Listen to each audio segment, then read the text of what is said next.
Karyaku Channel. Kali ini kita membahas tentang bahaya roh Isabel di tengah-tengah bergereja.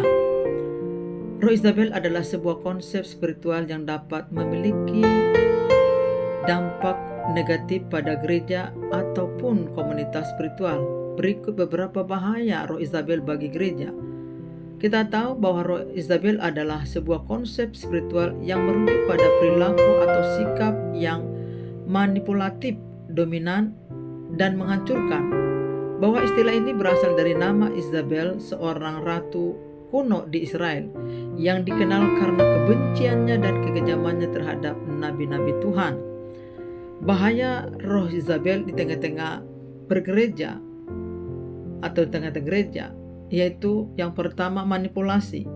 Roh Isabel dapat manipulasi orang lain untuk mencapai tujuan pribadi atau kelompok. Yang kedua, dominasi. Roh Isabel dapat mendominasi dan mengendalikan orang lain sehingga menghambat kebebasan dan kreativitas.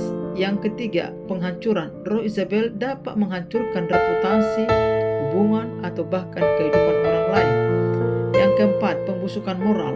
Roh Isabel dapat mempromosikan perilaku yang tidak etis atau tidak bermoral sehingga membusukkan moral dan nilai-nilai di dalam gereja. Maka dampak pada gereja yang kita bisa lihat roh Isabel adalah perpecahan. Roh Isabel dapat menyebabkan perpecahan dan konflik di dalam gereja. Yang kedua, kehilangan kepercayaan. Roh Isabel dapat menghancurkan kepercayaan dan reputasi gereja. Yang ketiga, penghambatan pertumbuhan. Roh Isabel dapat menghambat pertumbuhan spiritual dan perkembangan gereja bagi umatnya. Maka untuk mengatasi roh Isabel di tengah-tengah gereja adalah yang pertama, mengenali gejala roh Isabel dan mengambil tindakan untuk mengatasi. Yang kedua, tetap berdoa untuk memperlindungi atau minta perlindungan dan kekuatan untuk mengatasi roh Isabel. Yang ketiga, membangun komunitas yang sehat dan terbuka untuk mengatasi konflik. Yang keempat, mengembangkan kesadaran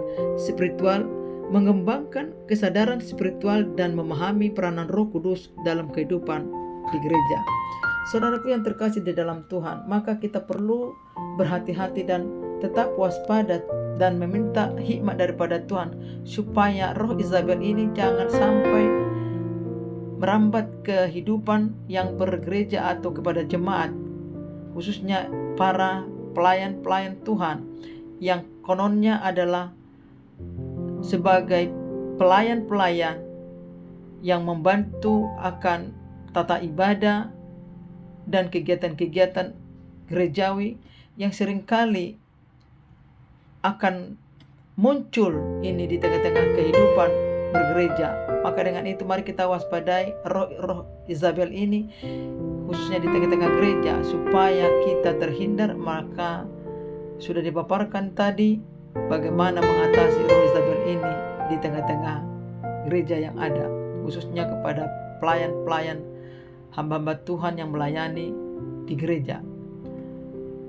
Dengan mengenali bahaya roh Isabel ini dan mengambil tindakan untuk mengatasi, gereja dapat mempertahankan kemurnian dan kekuatan spiritual atau roh daripada Tuhan.